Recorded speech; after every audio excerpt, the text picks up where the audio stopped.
Good morning students and friends. हम chapter 5 exemption from GST ICA के study material से revise कर रहे थे। हमने लास्ट क्लास में एजुकेशन इंस्टीट्यूट्स का एग्जेम्पशन पढ़ लिया था। अब नेक्स्ट है हेल्थ केयर सर्विसेज कि इंडिया में जो हेल्थ केयर सर्विसेज दी जाती हैं किसी हॉस्पिटल में, प्राइवेट क्लिनिक में, डॉक्टर्स के थ्रू या नर्सेज के थ्रू, वो एग्जेम्प्ट होती है। तो उसको रिवाइज कर लेते हैं। Description of service, entry number 46, services by veterinary clinic. Veterinary doctor तो आप समझते हैं जो एनिमल्स का, जानवरों का इलाज करते हैं। तो अगर वेटरनिटी क्लिनिक में किसी कोई हेल्थ केयर सर्विस दी जाती है किसी एनिमल के लिए, बर्ड्स के लिए, और वो इसके लिए पैसे चार्ज करते हैं आपसे, तो वो कोई जीएसटी पे नहीं करेंगे, 100% एग्जेम्पशन दी गई है। इसी तरह entry number 74, services by way of health care services by clinical establishment, कोई हॉस्पिटल या डायग्नोस्टिक सेंटर, प्राइवेट डॉक्टर अपने घर पे देख रहे हैं वो सब। एन ऑथराइज मेडिकल प्रैक्टिशनर है और पैरामेडिक्स है।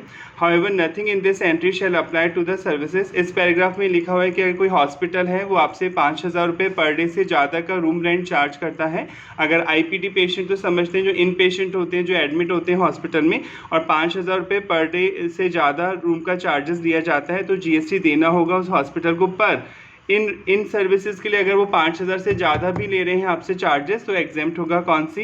इंटेंसिव केयर यूनिट, कोई आईसीयू में एडमिट है, क्रिटिकल केयर यूनिट सीसीयू में एडमिट है, intensive cardiac care unit ICCU में एडमिट है, या neonatal intensive care unit NICU में एडमिट है। तो इनमें तो कितना भी हो सकता है किराया, 5,000 से कम या ज़्यादा, कोई जीएसटी नहीं लगेगा। पर इनके अलावा कोई और रूम है जो आपको प्रोवाइड करता है वो हॉस्पिटल या क्लिनिकल स्टैब्लिशमेंट, और 5,000 रुपये से ज़्यादा रूम चार्जेस चार्ज करते हैं, तो जीएसटी देना होगा। सर्विसेज, ये एम्बुलेंस की बात की जा रही है। Services provided bye way of transportation of patient. अगर कोई पेशेंट है उसको एम्बुलेंस घर से हॉस्पिटल लेके आ रही है, हॉस्पिटल से उस क्लिनिकल एस्टेब्लिशमेंट से घर लेके जा रही है, तो जो एम्बुलेंस वाला आपसे किराया लेगा उस पर कोई जीएसटी चार्ज नहीं किया जाएगा। तो एंट्री 74 में आप समझ ही गए कि ये एग्जेम्प्ट होती हैं जीएसटी से। अगर अब ये हेल्थ केयर सर्विसेज का मतलब क्या? Means any service by way diagnosis हो रहा है, कोई ट्रीटमेंट हो रहा है, कोई केयर की जा रही है, देखभाल, इलनेस, बीमारी, इंजरी, डिफॉर्मिटी, एबनॉर्मलिटी और pregnancy in any recognise system of medicine in India. जो रिकॉग्नाइज सिस्टम है गवर्नमेंट के थ्रू, उसके थ्रू आप इलाज करवा रहे हैं किसी बीमारी का, इलनेस का, एबनॉर्मलिटी का, तो वो एग्जेम्प्ट होगा। इसी तरह कोई ट्रांसपोर्टेशन एम्बुलेंस सर्विस दी जा रही है घर से हॉस्पिटल लाने के लिए, या हॉस्पिटल से या क्लिनिकल एस्टेब्लिशमेंट से घर ले जाने के लिए, वो एग्जेम्प्ट होगा। पर ये कोई बीमारी नहीं मानी जाती है, तो इसके लिए जो पैसा आप पे कर रहे हैं उस पर जीएसटी देना होगा उस डॉक्टर या हॉस्पिटल को।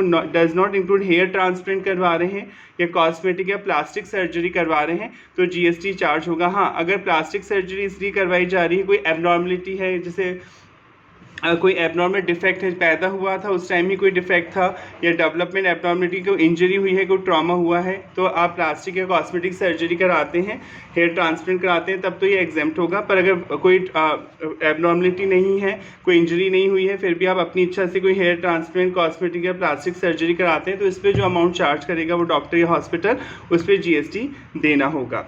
तो अब ये रिकॉग्नाइज मेडिसिन सिस्टम इंडिया में क्या होता है वो हम पढ़ते हैं। कौन कौन सी आप रिकॉग्नाइज मेडिसिन सिस्टम ले सकते हैं? एलोपैथी, जो अंग्रेजी दवाइयाँ हैं, अलाउड हैं। Yoga, naturopathy, Ayurveda, homoeopathy, Siddha, Unani, any other system of medicine that may be recognise by the central government recognise करेगा।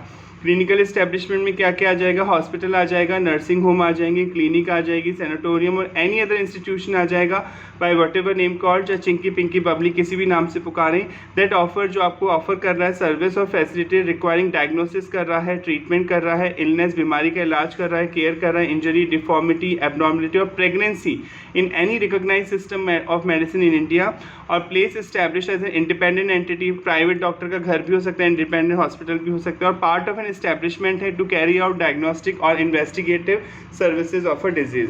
Thus, diagnostic or investigative services of disease provided by pathological labs are also not liable for GST।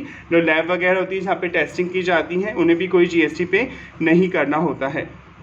Authorise medical practitioner का मतलब है registered होता है with any council of recognise system medicine establish recognise by law in India. जैसे आप CA बन जाते हैं तो सीए मेंबरशिप लेते हैं, ऐसे जब डॉक्टर बन जाते हैं तो डॉक्टर जो ऑल इंडिया मेडिकल काउंसिल है ये अपना लाइसेंस लेते हैं प्रैक्टिस करने के लिए इंडिया में। And include medical professional having requisite qualification होती है to practise in any recognise system of medicine in India as per any law for the time being in force. Paramedics की बात की जाए, जो नर्सेज वगैरह होती हैं, पैरामेडिक्स आर ट्रेंड होते हैं, हेल्थ केयर प्रोफेशनल होते हैं, for example nursing staff, physiotherapist, technicians, lab assistant etcetera. Services by them in a clinical establishment में जो भी सर्विसेज दी जा रही हैं, चाहे वो क्लिनिकल एस्टेब्लिशमेंट में दे रहे हैं चाहे घर जाके दे रहे हैं, वो वहाँ पे कोई GST चार्ज नहीं किया जाएगा। रेंट रूम बता दिया कि अगर कोई हॉस्पिटल आपसे 5,000 रुपये से ज़्यादा का रेंट चार्ज कर रहा है किसी रूम के लिए तो GST देना होगा। हाँ, आपने पढ़ लिया कि CCU में, ICU में और न्यूनेटल रूम में अगर वो आपसे ज़्यादा पैसे लेते हैं, भले वो 5,000 लें या 50,000 लें, वो एग्जेम्प्ट होगा। हॉस्पिटल, कई बार क्या होता है, कोई सीनियर डॉक्टर होता है, उसे हॉस्पिटल हायर कर लेता है कि वो 2 घंटे के लिए आपके हॉस्पिटल में आएगा और आपको सर्विस देगा, ठीक है। तो वहाँ पे एम्प्लॉय का रिलेशन तो है ही नहीं, तो क्वेश्चन उठता है क्या यहाँ पे भी GST लगेगा। इसके लिए CBIC central board of indirect taxes and custom ने क्लैरिफाई किया है कि चाहे सीनियर डॉक्टर हो, चाहे कोई कंसल्टेंट हो, चाहे कोई टेक्नीशियन हो, जो जॉब में नहीं आ रहा है, पार्ट टाइम बेसिस पे आपके यहाँ काम कर रहा है, एम्प्लॉय का रिलेशन नहीं है, वह चाहे वो एम्प्लॉय हो भी सकता है और नहीं भी हो सकता। और हेल्थ केयर सर्विस, इसे हेल्थ केयर सर्विस ही माना जाएगा, कोई दे तो वो हेल्थ केयर सर्विस ही रहा है वो डॉक्टर, वो भी GST से एग्जेम्प्ट होगा, ठीक है। अब क्वेश्चन होता है जो हॉस्पिटल चार्ज कर रहा है पेशेंट से पैसे, तो वो उसमें मान लीजिए वो सीनियर डॉक्टर आ रहा है आपके हॉस्पिटल में 2 घंटे के लिए, 10,000 रुपये आप पेशेंट से चार्ज कर रहे हैं, उसमें से डॉक्टर को 7,500 रुपये दे रहे हैं, बाकी 2,500 रुपये आप खुद रख रहे हैं, क्योंकि इंफ्रास्ट्रक्चर तो आप दे रहे हैं ना भाई, रूम दे रहे हैं आप, नर्सेज वगैरह की फैसिलिटी दे रहे हैं, तो 2,500 रुपये आप रख रहे हैं, 2,500, तो क्या 2,500 रुपये पे आपको देना होगा GST? नहीं देना होगा, क्योंकि आप हेल्प कर रहे हैं हेल्थ केयर सर्विसेज में। The entire amount charge by them from the patient, जितना भी आप पेशेंट से पैसे ले रहे हैं इंक्लूडिंग रिटेंशन मनी और फी पेमेंट, रिटेंशन मनी जो 2,500 रुपये आप रोक रहे हैं, क्योंकि 10,000 में से 7,500 तो आप सीनियर डॉक्टर या कंसल्टेंट को दे रहे हैं, and fee payment made to doctor sectors towards the health care services के लिए हो रहा है provided by hospital to patient and is exempt. इस पर कोई भी GST चार्ज नहीं किया जाएगा। कई बार हॉस्पिटल में खाना वगैरह भी मिलता है, तो अगर किसी डॉक्टर के रिकमेंडेशन पे आप पेशेंट्स को खाना दे रहे हैं, हॉस्पिटल खुद बना रहा है अपनी मेस में वो खाना, तो कोई GST नहीं लगेगा, ठीक है। और किसी आउटसोर्स पार्टी को आपने हायर किया, यानी किसी से पहले खाना लेके फिर आप पेशेंट को देंगे, तो भी आपको कोई GST नहीं देना है। ऑब्वियसली खरीदने पे तो आपको GST देना ही पड़ेगा, क्योंकि सामने वाला, जैसे आपने बीका जी हल्दीराम से कोई प्रोडक्ट खरीदा अपने पेशेंट को दे रहे हैं, तो आपको तो GST देना पड़ेगा ना खरीदने पे, पर बेचने पे पेशेंट को जब दे रहे हैं आप खाना, एज पर न्यूट्रिशन की एडवाइस पर या डॉक्टर की एडवाइस पर कोई GST नहीं चार्ज होगा, चाहे आप खुद की मेस में बना के दे रहे हैं खाना, चाहे बाहर से लाकर दे रहे हैं। हाँ, पेशेंट के अलावा आप उनके किसी विजिटर को या अटेंडेंट को खाना दे रहे हैं अपनी कैंटीन में, मेस में, तो उस पर GST आपको देना होगा। ये तो आपको इसी तरह service other than health care service clinical establishment premises, जैसे कई बार बड़े बड़े हॉस्पिटल होते हैं तो अपनी यहाँ वो दुकानें खोलने के लिए देते हैं, किसी मेस वाले को दुकान किराए पे दे दी, फार्मेसी वाले को दुकान किराए पे दे दी, एटसेट्रा, तो किराया ले रहे हैं आप, तो वो कोई हेल्थ केयर सर्विसेज का पार्ट नहीं है। उन शॉप्स का जो आप किराया ले रहे हैं, ऑडिटोरियम का जो आप किराया ले रहे हैं, उस पर आपको GST देना होगा। अब कई बार IVF टेक्निक होती है, ठीक है, IVF टेक्निक से के लिए भी पैसे चार्ज किए जाते हैं, तो IVF टेक्निक से भी जो अमाउंट आप कलेक्ट कर रहे हैं वो हेल्थ केयर सर्विसेज का पार्ट माना गया है। IVF के लिए जो आप अमाउंट कलेक्ट कर रहे हैं उस पर भी कोई GST आपको नहीं देना होगा। आगे बढ़ते हैं फटाफट। सर्विसेज प्रोवाइडेड बाय गवर्नमेंट, नाम से पता चल रहा है कि गवर्नमेंट जो भी सर्विसेज देती है जनरली वो एग्जेम्प्ट होती है। ये पहले भी आया था कि services by governmental authority by way of any activity in relation to any function interested, जो म्यूनसिपैलिटी, किसी पंचायत को कोई काम सौंपा गया है कॉन्स्टिट्यूशन के अकॉर्डिंग, वो पंचायत काम कर रही है, तो कुछ पैसे भी अगर चार्ज करती है तो उस पर GST नहीं लगेगा। मैं शॉर्ट में पढ़ रहा हूँ क्योंकि ज़्यादा जो इंपॉर्टेंट पॉइंट होगा उसको अपन डीप में समझ लेंगे। इसी तरह कोई सर्विस बाय गवर्नमेंट दे रही है, वही सेम पंचायत को वो काम करना है, 243G कॉन्स्टिट्यूशन के आर्टिकल के अकॉर्डिंग इस पे एग्जेम्पशन है, नहीं देना होगा GST। ये इंपॉर्टेंट पॉइंट है। सर्विस बाय सेंट्रल गवर्नमेंट, ये पहले भी आया था, केंद्र सरकार सर्विस दे रही है, स्टेट गवर्नमेंट, यूनियन टेरिटरी और लोकल अथॉरिटी दे रही है, एक्सक्लूडिंग द फॉलोइंग सर्विस। देखिए एक्सक्लूडिंग वर्ड लिखा है, नहीं, अगर ये सर्विसेज देगी गवर्नमेंट तो GST देना होगा। Department of post office government का डिपार्टमेंट है, पर वो GST देगा अगर वो आपसे पैसे कलेक्ट करता है। जैसे स्पीड पोस्ट आप करवाते हैं तो पैसे देने होते हैं एक्स्ट्रा, तो उस पर जीएसटी देना होगा। इसी तरह एन एयरक्राफ्ट है, जैसे एयर इंडिया है, ये सब एयरक्राफ्ट है, कोई वेसल है, शिप है, इनसाइड और outside the present of port और एयरपोर्ट, चाहे इनसाइड और आउटसाइड मतलब चाहे प्रेजेंट मतलब एरिया, चाहे पोर्ट के अंदर कोई सर्विस दी जा रही है, पोर्ट से बाहर कोई सर्विस दी जा रही है। अगर गवर्नमेंट भी सर्विस देती है किसी एयरक्राफ्ट या शिपिंग के लिए, तो गवर्नमेंट आपसे पैसे कलेक्ट करेगी, उस पर जीएसटी देना होगा। कोई ट्रांसपोर्ट ऑफ गुड्स और पैसेंजर की सर्विस दे रही है, जैसे रेलवे है, गवर्नमेंट का डिपार्टमेंट है, पर एसी के टिकट पे आपको जीएसटी देना होता है, भी आप पढ़ेंगे। गवर्नमेंट गुड्स और पैसेंजर को लाने ले जाने की फैसिलिटी दे रही है, तो जीएसटी देगी।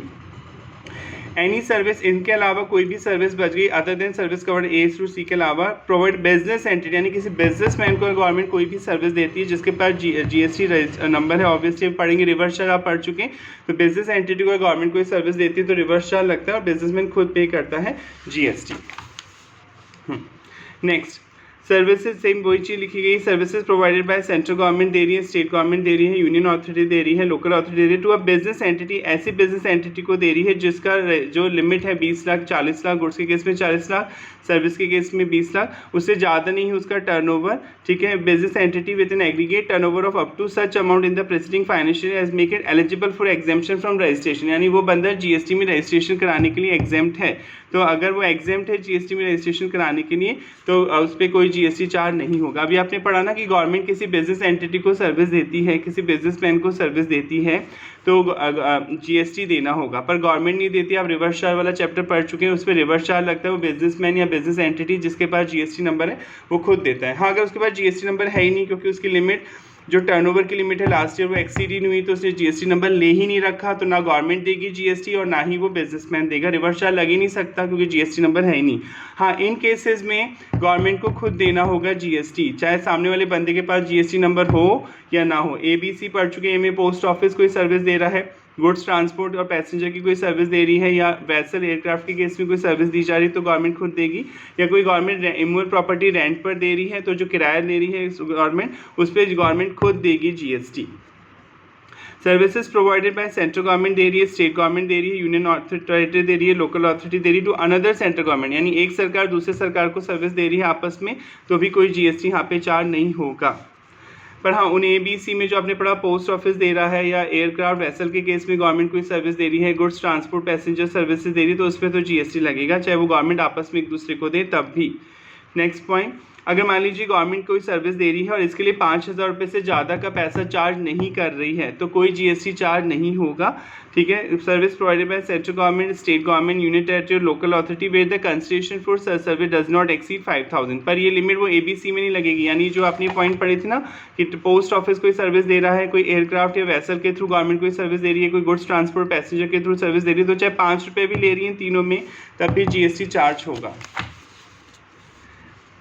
Further, in case of continuous supply of service, continuous supply of service आप समझते हैं जिस सर्विस को देने में 3 महीने से ज़्यादा का समय लगता है। जैसे मैं ट्यूशन पढ़ा रहा हूँ आपको, तो 3-6 महीने चलेगा वो कोचिंग, तो 3 महीने से ज़्यादा का समय लग रहा है। किसी भी सर्विस को देने में 3 महीने से ज़्यादा का समय लगता है, तो उसे कंटिन्यूस सप्लाई ऑफ सर्विस बोलते हैं। इस प्रोवाइडेड बाय सेंट्रल गवर्नमेंट दे रही है, state government, union territory, local authority. Exemption shall apply only where the concession charge for such service does not exceed 5,000 in a single financial year. ये तो आपने ऊपर पढ़ लिया कि अगर 5,000 रुपये से ज़्यादा का कंसेशन गवर्नमेंट चार्ज नहीं कर रही है तो जीएसटी चार्ज नहीं होगा। हाँ, पर पोस्ट ऑफिस कोई सर्विस दे रहा है, किसी एयरक्राफ्ट या वेसल के थ्रू गवर्नमेंट सर्विस दे रही है, या गुड्स ट्रांसपोर्ट पैसेंजर के थ्रू सर्विस दे रही है, तो चाहे 5 रुपये ले रही है चाहे 5 करोड़ रुपये दे रही है, वहाँ पे जीएसटी चार्ज किया जाएगा। Next, supply of service by government entity कोई सर्विस दे रही है, गवर्नमेंट एंटिटी यानी गवर्नमेंट डिपार्टमेंट है। गवर्नमेंट एंटिटी का मतलब ये आप आगे पढ़ेंगे, जिसमें 90% से ज़्यादा होल्डिंग सरकार की हो, उसे गवर्नमेंट एंटिटी माना जाता है as per GST. Government entity to central government को दे रही है, स्टेट गवर्नमेंट को दे रही है, यूनियन टेरिटरी को दे रही है, लोकल अथॉरिटी को दे रही है, और any person specified by central government, state government, union territory और लोकल अथॉरिटी अगेंस्ट कंसिडरेशन पैसे ले रही है, इसके बदले receive from central government, union territory, local in the form of grant. कोई सब्सिडी मिल रही है तो सब्सिडी पर वैसे भी कोई जीएसटी चार्ज नहीं होता है, क्योंकि आप पढ़ चुके सब्सिडी जो केंद्र सरकार या राज्य सरकार से जो सब्सिडी मिलती है वो कंसेशन का पार्ट नहीं होती है, और सब्सिडी पे कोई जीएसटी चार्ज नहीं होता है। ये ओल्ड एज होम की बात की जा रही है। कोई ओल्ड एज होम में वृद्धाश्रम खोला है, किसने खोला है? सेंट्रल गवर्नमेंट ने या किसी स्टेट गवर्नमेंट ने खोला है।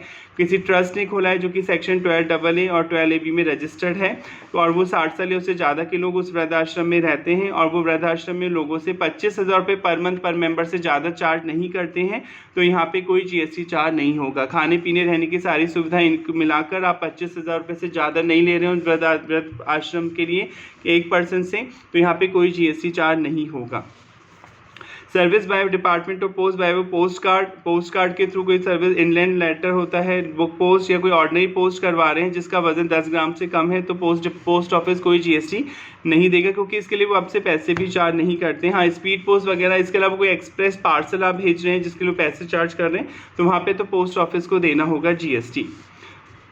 इसी तरह पब्लिक सेक्टर की जो अंडरटेकिंग होती है, कई बार जैसे इंडियन ऑयल है, वो पब्लिक PSU है, पब्लिक सेक्टर अंडरटेकिंग है, उसे लोन की ज़रूरत है, तो सेंट्रल गवर्नमेंट गारंटी देती है बैंकों की, कल को इंडियन ऑयल कंपनी अगर पैसे नहीं चुका पाएगी तो हम दे देंगे पैसे। इसके लिए सेंट्रल गवर्नमेंट कमीशन लेगी इंडियन ऑयल कंपनी से, भले ही वो उसका ही डिपार्टमेंट है, पर कमीशन लिया जाएगा और लोन की गारंटी दे रही है, तो इस पे उस कमीशन पे कोई टैक्स नहीं देगी सरकार। यानी किसी PSU के लिए, गवर्नमेंट अंडरटेकिंग के लिए सरकार गारंटी देती है किसी बैंक को या फाइनेंशियल इंस्टीट्यूशन को, इसके लिए कोई रेमुनरेशन चार्ज करती है गवर्नमेंट, उस पर कोई GST नहीं लगता है। Services supply by central government दे रही है, स्टेट गवर्नमेंट दे रही है, यूनियन टेरिटरी दे रही है, टू देयर अंडरटेकिंग, अपनी ही अंडरटेकिंग को public sector undertaking PSU by way guarantee दे रही है, guaranteeing the loan taken by such undertaking और PSU from banking companies and financial institution के लिए। इसी तरह कई बार आपको टेस्टिंग करवानी होती है, बहुत सारे लाइसेंस लेने के लिए, जैसे फूड लाइसेंस लेना है तो आपको टेस्टिंग करवानी है अपने प्रोडक्ट की, तभी तो गवर्नमेंट लाइसेंस देगी। टेस्ट, कई सारे आपको सर्टिफिकेट लेने होते हैं गवर्नमेंट से, और गवर्नमेंट इसके लिए पैसे चार्ज करती है, तो इस पर कोई GST नहीं लगेगा। Service provided by central government दे रही है, कोई स्टेट गवर्नमेंट दे रही है, कोई यूनियन टेरिटरी दे रही है, कोई लोकल अथॉरिटी दे रही है, JDA bye way of registration required under any law for the timing force, कोई रजिस्ट्रेशन आपको लेना है, जैसे कंपनी लॉ के अकॉर्डिंग आपको कंपनी खोलनी है तो MC की साइड पर जाके आपको पेमेंट करना होगा। आपको ISI का ट्रेडमार्क लेना है तो आपको उसके लिए प्रोसेस पूरा करके फीस देनी होगी।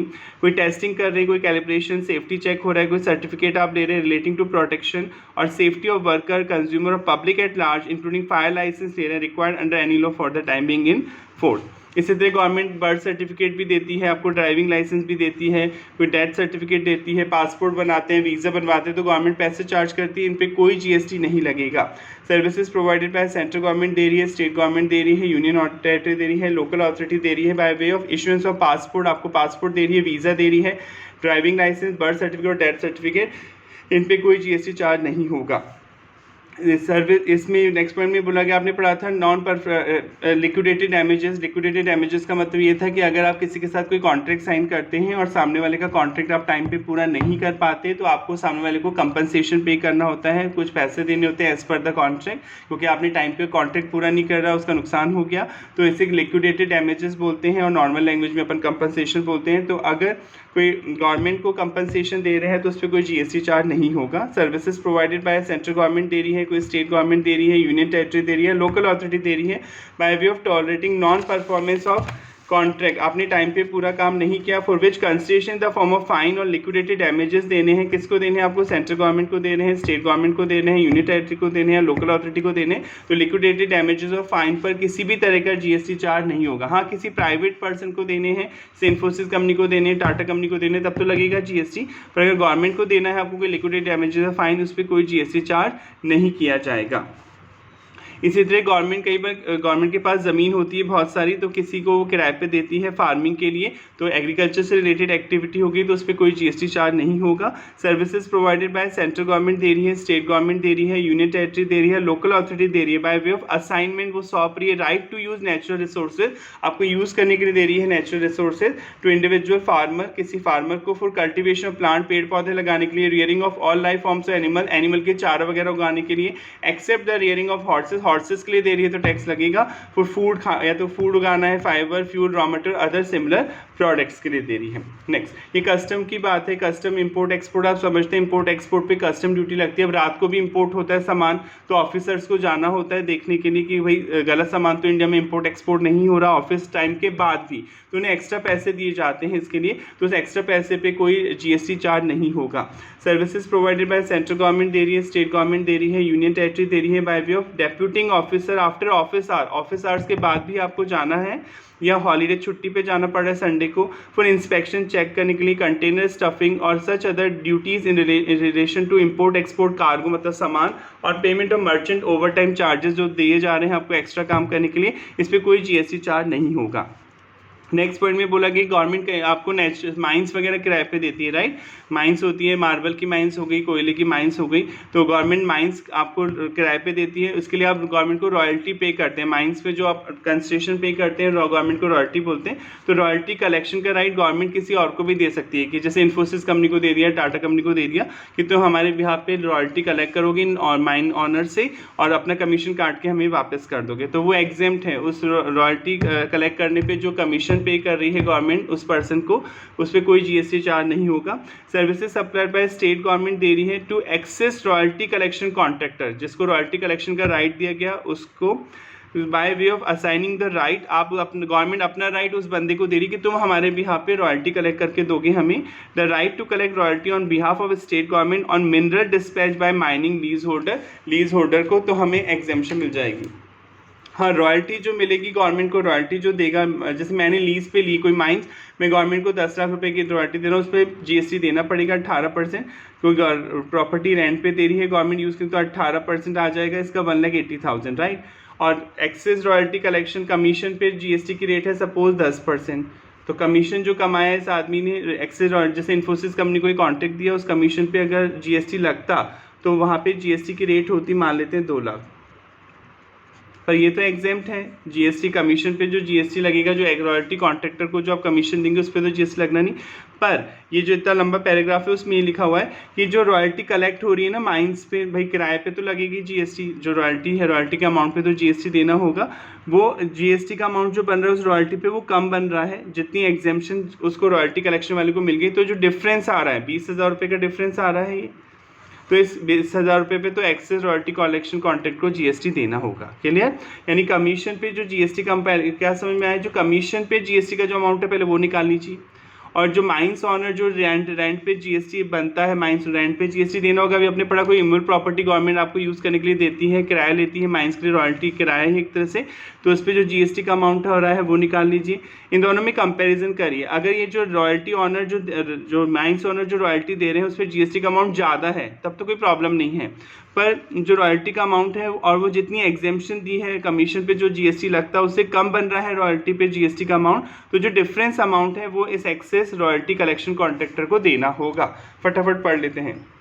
However, at the end of the contract period, जब कॉन्ट्रैक्ट पीरियड एंड हो जाएगा 6 महीना साल जो भी एग्रीमेंट हुआ होगा, ERCC excess royalty collection contract royalty collect कर रहा था गवर्नमेंट के बिहाफ पे, shall submit an account to the state government को डिटेल देगा एंड सर्टिफाई दैट, वो सर्टिफाई करेगा that amount of GST deposited mine lease holder, जो माइन लीज होल्डर रॉयल्टी पे जो GST दे रहे हैं on royalty is more than, वो ज़्यादा बनता है than the GST exempted on services provided bye state government to ERC, जो कमीशन पे जो सर्विसेज गवर्नमेंट दे रही है उससे, assignment of right to collect royalty and where such amount of GST paid by mining lease holder is less than the amount of GST exempted, पर अगर उनका जो GST का अमाउंट है वो कम बन रहा है और कमीशन पे GST का अमाउंट ज़्यादा बन रहा है, द आगे लिखा है the exemption shall be restricted to such amount as to equal to the amount of GST paid by mining lease holder, तो माइनिंग लीज होल्डर जो दिया है उतना ही आपको एग्जेम्पशन मिलेगी, जबकि 2 लाख बन रहा था तो 20,000 रुपये आपको देने पड़ेंगे। एंड द ERC शैल पे the difference between GST exempted on services provided bye state government, जो वो रॉयल्टी कलेक्ट कर रहा था उसे देने पड़ेंगे 20,000 रुपये to the ERC of assignment of right to collect royalty and GST paid by mining lease holder on royalty. Same ये भी वो चीज़ है। Next 74A services provided by rehabilitation, rehabilitation पुनर्वास, आप जो पुनर्वास की सुविधा दी जाती है professionally recognise under rehabilitation council of India, तो ये जो पैसे देते हैं वो एग्जेम्प्ट होते हैं। रिहेबिलिटेशन सेंटर होते हैं, जैसे कोई नशेड़ी है, नशे की आदत है, तो उसे पुनर्वास केंद्र होते हैं, वहाँ से काउंसलिंग की जाती है, थेरेपी दी जाती है ताकि वो उन चीज़ों से बाहर हो जाए। तो counselling on such other activity covered है। मेडिकल एस्टेब्लिशमेंट, एजुकेशन इंस्टीट्यूट हो सकता है, rehabilitation centre establish by central government ने खोले हैं या किसी स्टेट गवर्नमेंट ने खोले हैं वो पुनर्वास केंद्र, और यूनियन टेरिटरी हो सकती है, एंटिटी यानी ट्रस्ट हो सकता है, any entity registered in section 12AA 12AB of the income tax act, तो ये पैसे चार्ज करेंगे काउंसलिंग करने के लिए, थेरेपी करने के लिए, इस पर कोई GST पे नहीं करेंगे। बिजनेस एंटिटी का मतलब ऐसा कोई भी आदमी जो बिजनेस करता है किसी भी तरह का बिजनेस एंटिटी बोला जाता है। गवर्नमेंटल अथॉरिटी का मतलब बताया था जिसमें 90% से ज़्यादा पार्टिसिपेशन गवर्नमेंट का होता है, उसे जीएसटी में गवर्नमेंटल अथॉरिटी बोलते हैं।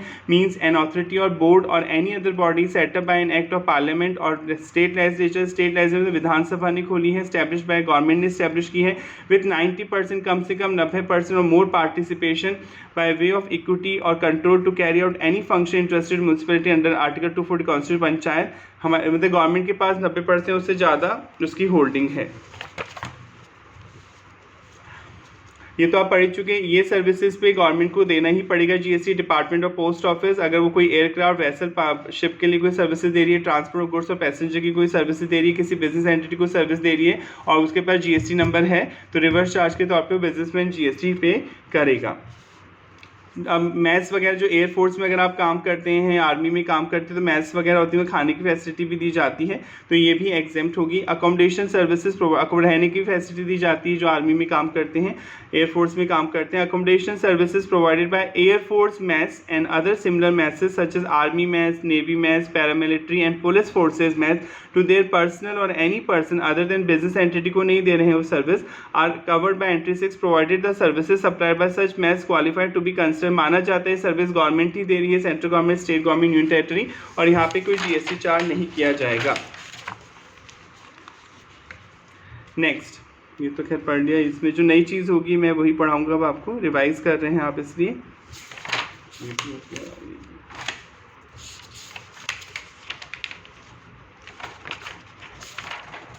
नेक्स्ट, कंस्ट्रक्शन सर्विसेज समझते ही हैं आप, बिल्डर हैं, आपका काम है कंस्ट्रक्शन करना या कोई मकान बना के बेचना खरीदना, तो उसकी बात की जा रही है।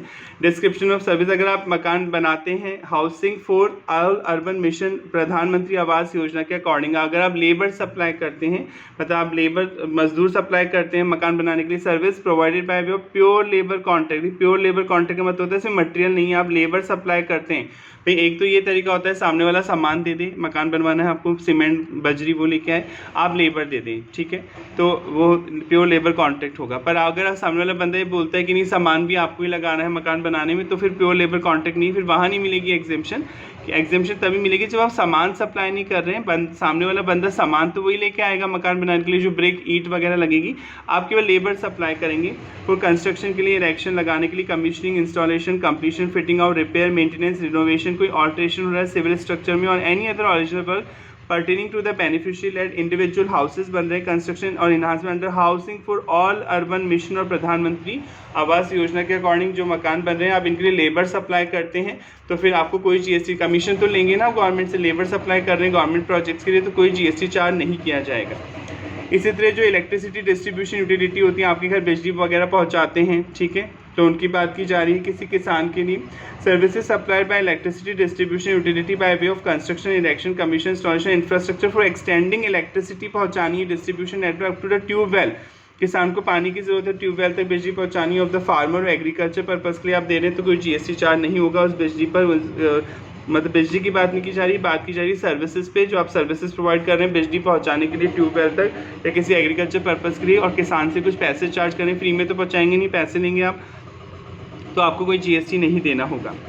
Services by way pure labour contract, आप वही प्योर लेबर सप्लाई कर रहे हैं of construction, erection, commission, install बनवाने के लिए मकान को, single residential unit otherwise than as a part of residential complex. Complex नहीं होना चाहिए, कॉम्प्लेक्स तो आप समझते हैं बहुत सारे लोग रहते हैं, वो नहीं होना चाहिए। अगर आप किसी सिंगल रेजिडेंशियल यूनिट को बना रहे हैं, किसी सिंगल पर्सन का मकान बना रहे हैं और लेबर सप्लाई कर रहे हैं, तो आपको कोई जीएसटी पे नहीं करना है।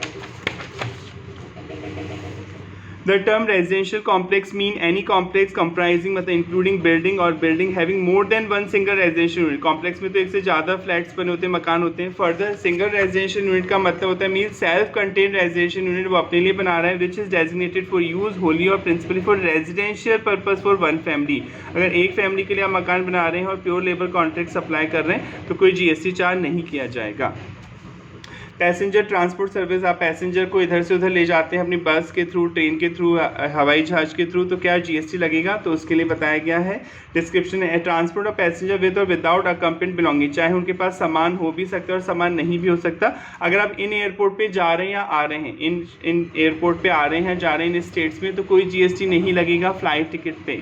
फ्लाइंग टिकट पे एयर इन इकोनॉमी क्लास में जा रहे हैं आप, एम्बार्किंग फ्रॉम यानी जहाँ से चढ़ते हैं और टर्मिनेट जहाँ उतरते हैं ना, airport located in the state of, वो एयरपोर्ट अरुणाचल प्रदेश में है, आसाम में है, मणिपुर में है, मेघालय में है, मिजोरम में है, नागालैंड में है, सिक्किम में है, त्रिपुरा में है एंड बगडोगरा लोकेटेड वेस्ट बंगाल। इन जगह है, या तो इन स्टेट्स में कोई एयरपोर्ट से आ रहे हैं, जा रहे हैं, तो फ्लाइंग टिकट पे, फ्लाइट टिकट पे, एयर टिकट पे वो इकोनॉमी क्लास का टिकट है तो कोई जीएसटी चार्ज नहीं होगा। हाँ, बिजनेस क्लास का टिकट है तो जीएसटी चार्ज होगा।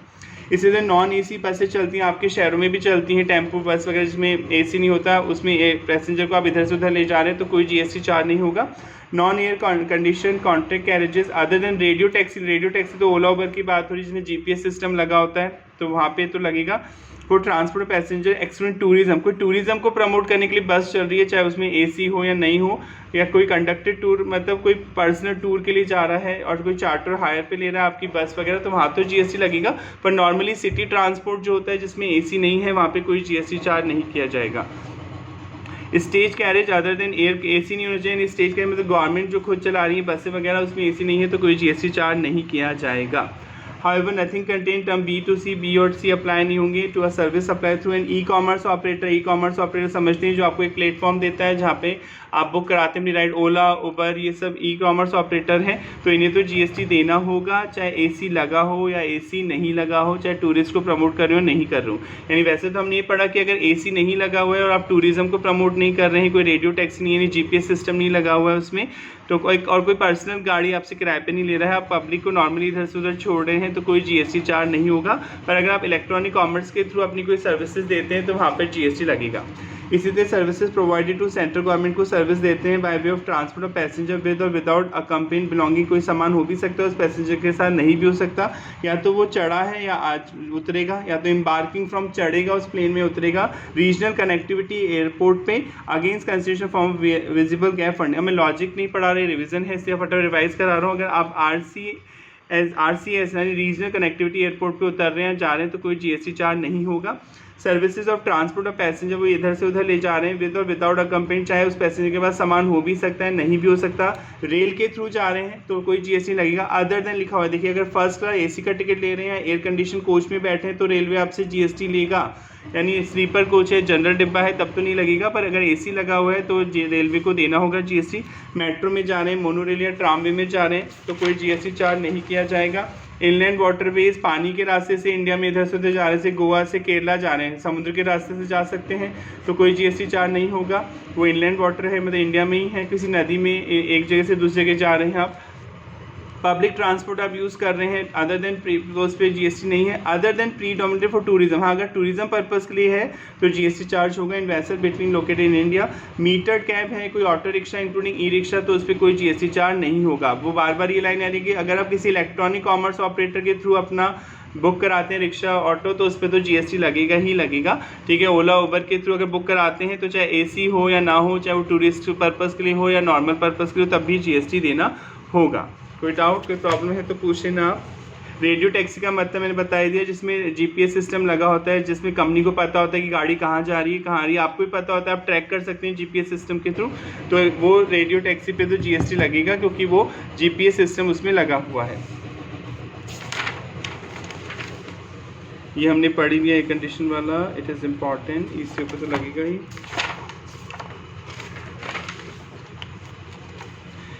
It is important to know that in case where service of transport passenger by metered cab, auto rickshaw including e-rickshaw supplied through ECU, अगर ECU के through book होता है कोई auto e rickshaw वगैरह, ठीक है sir, service are not exempt, ये GST में एग्जाम नहीं है। Further tax on service shall be paid by ECU, और आप पढ़ेंगे ECU पे रिवर्स चार्ज लगता है, ओला उबर को खुद ही देना होता है जीएसटी। कोई प्रॉब्लम कोई डाउट है तो आप प्लीज़ पूछना। गुड्स ट्रांसपोर्ट सर्विस से नाम से पता चल रहा है आप गुड्स ट्रांसपोर्ट का काम करते हैं, इधर से उधर ले जाते हैं सामान को, तो कोई जीएसटी नहीं लगेगा। कब नहीं लगेगा? Service by transport of goods by road, road के थ्रू ले जा रहे हैं सामान इधर से उधर, एक्सेप्ट बोल दिया तो इन दोनों पे तो लगेगा जीएसटी। गुड्स ट्रांसपोर्ट एजेंसी के थ्रू ले जा रहे हैं, जीटीए के थ्रू, और कोरियर एजेंसी वाला ये तो लेगा आपसे जीएसटी। बाकी लोग रोड से इधर से उधर आपका सामान ले जा रहे हैं और पैसे ले रहे हैं तो कोई जीएसटी नहीं लगेगा। इनलैंड वाटर, नदियों के रास्ते से, समुद्र के रास्ते से सामान इंडिया में एक जगह से दूसरी जगह जा रहा है तो कोई जीएसटी चार्ज नहीं किया जाएगा। Services by way of transportation, bye rail के थ्रू जा रहा है, वेसल के थ्रू जा रहा है, पानी के रास्ते से इधर से उधर, from one place in India to another to the following goods, ये गुड्स लेके जा रहे हैं तो कोई जीएसटी नहीं लगेगा। रिलीफ मटेरियल, राहत सामग्री लेके जा रहे हैं किन्हीं विक्टिम के लिए। और नेचुरल मैन मेड डिजास्टर, कोई आपदा आ गई, प्राकृतिक आपदा, कई कैलामिटीज़ है, एक्सीडेंट है, मिस हैपनिंग हो गई, वहाँ पे सामान पहुँचाने। डिफेंस और मिलिट्री का इक्विपमेंट ले जा रहे हैं, कोई न्यूज़पेपर मैगजीन ले जा रहे हैं, register with the register of newspaper, agriculture product ले जा रहे हैं, milk, salt, food grain including flower, pulses and rice ले जा रहे हैं, कोई ऑर्गेनिक मैन्योर, खाद ले जा रहे हैं नेचुरल तो यहाँ पे कोई जीएसटी चार्ज नहीं होगा। सेम वही गुड्स ट्रांसपोर्ट एजेंसी अगर ये सर्विसेज देती है तो भी जीएसटी नहीं लगेगा। कोई एग्रीकल्चर प्रोडक्ट ले जा रही है, milk, salt, food grain including flower, pulses and rice ले जा रही है, organic manure, newspaper magazine register under register of newspaper ले जा रहे हैं, रिलीफ मटेरियल, राहत सामग्री ले जा रहे हैं फॉर विक्टिम ऑफ नेचुरल और man made disaster, calamities, accident और मिस हैपनिंग, और डिफेंस और मिलिट्री इक्विपमेंट ले जा रहे हैं तो भी जीएसटी नहीं लगेगा। अगर जीटीए किसी अनरजिस्टर्ड पर्सन को सर्विस दे रहा है, जैसे मेरा ट्रांसफर हो गया जयपुर से दिल्ली सपोज, तो मुझे अपना सामान शिफ्ट करना है, तो मैंने अग्रवाल पैकर मूवर्स को बोला, उनका काम है इधर से उधर गुड्स को ले जाना, तो वो मैं अनरजिस्टर्ड हूँ, मेरे पास जीएसटी नंबर नहीं है, तो मुझे वो सर्विस लेने, पैसे तो लेंगे जयपुर से दिल्ली सामान पहुंचाने के लिए, पर वो कोई जीएसटी चार्ज नहीं करेंगे। Including N unregistered casual taxable person भी हो सकता है अदर देन फॉलोइंग रिसिपेंट। हाँ, इनको दे रहा है अगर जीटीए सर्विस, तो चाहे इनके पास जीएसटी नंबर हो या ना हो, रिवर्स चार्ज लगेगा। पढ़ चुके हैं रिवर्स चार्ज चैप्टर, इन पे तो लगेगा ही लगेगा जीएसटी। यानी कि जीटीए किसी अनरजिस्टर्ड पर्सन को दे रहा है including unregistered casual taxable person है, तब तो जीएसटी नहीं लगेगा। हाँ, इनको दे रहा है तो लगेगा ही लगेगा GST. Any factory register under factories act, any society register, society में शॉर्ट में पढ़ा हूँ, cooperative society register under any law, any body corporate establish under any law, any partnership firm whether registered not, any casual taxable person registered, देखिए registered है तो लगेगा यहाँ पर GST. Services provided by GTA by transport goods in a goods category, अगर इन लोगों को सर्विसेज दे रहा है गुड्स ट्रांसपोर्ट एजेंसी तो कोई जीएसटी चार्ज नहीं होगा। कोई डिपार्टमेंट है, एस्टैब्लिशमेंट है, सेंट्रल गवर्नमेंट का, स्टेट गवर्नमेंट का, यूनियन टेरिटरी का, कोई लोकल अथॉरिटी को सर्विस दे रहा है, कोई गवर्नमेंट एजेंसी है which has been taken registration under central, जिसने जीएसटी नंबर इसलिए लिया है कि उसे टीडीएस काटना है सेक्शन 51 में, तो इन लोगों को अगर जीटीए सर्विसेज दे रहा है तो यहाँ पे कोई जीएसटी चार्ज नहीं किया जाएगा। जीटीए कौन होता है पहले भी पढ़ चुके हैं। जीटीए वो होता है जो आपका सामान इधर से उधर ले जाता है रोड के थ्रू, और वो आपको एक कंसाइनमेंट नोट इशू करता है, एक नोट देता है रिटर्न में कि क्या ले जा रहा है, कहाँ से कहाँ ले जा रहा है, क्या प्राइस वो चार्ज कर रहा है, चाहे उस कंसाइनमेंट नोट को वाट एवर नेम को, चिंकी पिंकी बबली आप किसी भी नाम से बुलाएं, वो आपको एक कंसाइनमेंट नोट देगा, तभी वो जीटीए माना जाएगा। Thus it can be seen that issuance of consignment note is the assigned to a known, ये रिक्विजिट मतलब कंपलसरी रिक्वायरमेंट है for a supplier of service to be consider GTA, तभी आपको जीटीए माना जाएगा, गुड्स ट्रांसपोर्ट एजेंसी माना जाएगा। जो इंडिविजुअल ट्रक ऑनर होते हैं, टेम्पो होते हैं, आपके शहरों में चलते हैं, operate who do not issue any consignment note, वो आपको कोई प्रूफ नहीं देते हैं आपके सामान को इधर से उधर ले जाने के लिए, are not covered within the meaning of term GTA, उन्हें जीटीए नहीं बोला जाएगा, वो गुड्स ट्रांसपोर्ट एजेंसी नहीं माने जाएंगे। अब इसमें transport of minerals with in a mining area bye vehicle deploy with driver for specific duration of time, जैसे माइंस वगैरह आपकी माइंस है कोयले की, आपको कोयले की माइन से जो कोयला निकलता है फिर वहाँ से आपको रोड तक लाने के लिए 4 किलोमीटर तक, मतलब माइंस तो दूर दराज एरिया में होती है खाने, अब कोयला निकलेगा ये तो 4 किलोमीटर दूर तक रोड है, वहाँ तक लाने के लिए आपने किसी टेम्पो को, ट्रक को हायर किया। क्वेश्चन उठता है कि हम हाँ उस जो हायर हमने किया किसी गाड़ी को, उस पर हम किराया देंगे, कोई ट्रक लिया, लोडर लिया, डंपर लिया, तो क्या उस पर जीएसटी लगेगा? उस पर तो लगेगा ही जीएसटी, क्योंकि वो कोई पब्लिक ट्रांसपोर्ट के थ्रू कोई सामान आप थोड़ी ले जा रहे हैं। Usually in such cases vehicle such as tipper हो गया, dumper, loader, truck etcetera given on hire to the mining lease operator, वो आप किराए पे लेते हैं। Expenses for fuel are generally borne by recipient of service, आपको पेट्रोल तो खुद ही भराना पड़ेगा। The vehicle with driver are at the disposal of mining lease operator for transport of mineral within the mines area, mining pit to railway sliding हो सकता है, beneficial plant हो सकता है, as per his requirement during the period of contract. Sir services are nothing but rental service. ये rental service है, मैंने आपको डंपर अपना किराए पे यूज़ करने के लिए दिया है। Rental service of transport vehicle with operator, the person who take the vehicle on rent define how and when the vehicle will be operated. मैं बताऊंगा, मैंने जब आपकी गाड़ी किराए पे ली तो मैं बताऊंगा कि मुझे कहाँ से कहाँ तक उसको चलाना है। will operate, determine schedule, route and other operational considerations. The person who give the vehicle on rent with operator cannot be said to be supply the service by transport of goods. आप ये नहीं कह सकते कि मैं आपने जो गाड़ी दी वो ट्रांसपोर्ट ऑफ गुड्स के लिए नहीं है। Accordingly, it is clarified that such renting of truck and other freight vehicle with driver for a period of time is a service माना जाएगा और renting of transport vehicle with operator not service of transport of goods नहीं माना जाएगा। Consequently, it is not eligible for exemption. यहाँ पे कोई exemption नहीं मिलेगी, यानी जो आप किराया चार्ज कर रहे हैं उस पर GST लगेगा ही लगेगा। आई होप यहाँ तक समझ में आ गया होगा। कोई प्रॉब्लम आ रही है तो कमेंट करके बताइए। Thank you so much.